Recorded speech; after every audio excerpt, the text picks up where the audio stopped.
Sir, nag-enjoy kami. Ayan. Amano si dati.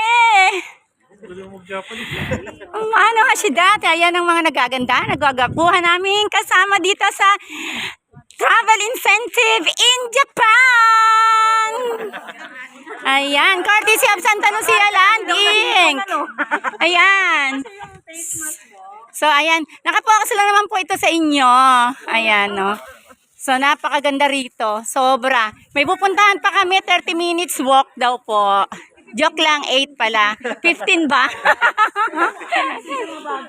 Mabagal siya, no? Okay, so, ang ganda ng park niyan sa likod. Yan, tapos meron pang bay, may dagat pa dun. So, mamaya mag-iikot pa kami. Napakaganda rito sa Kyoto. Malamig, kaya thick jacket.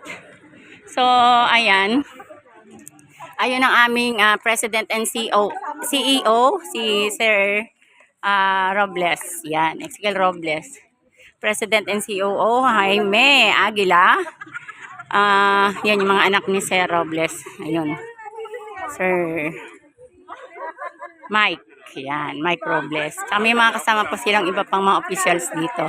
And syempre yung mga SBPs namin nandito, Division 102 SBP namin.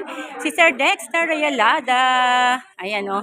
Si Sir Dexter Realada. So, ayun. So, ayan o, si Sir Dexter Realada. Yan ang SBP natin, Division 102.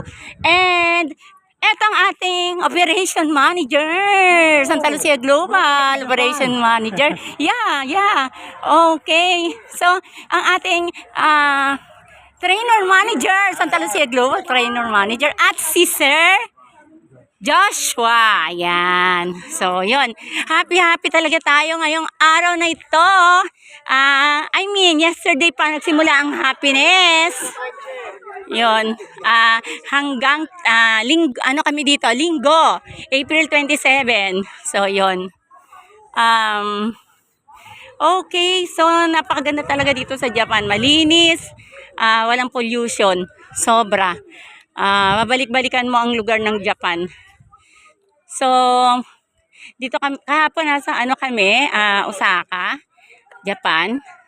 Doon kami tumutuloy sa Holiday Inn. At ngayon, dito kami sa Kyoto. And, ayun, babalik kami doon sa Osaka mamaya. Pagkatapos ang pupuntahan namin dito sa Kyoto. So, yun. Yun lang, mga guys. Ayan, so maglalakad kami mga 8 to 15 minutes walk. So, go na tayo. Okay, thank you. Bye-bye. Thanks for watching.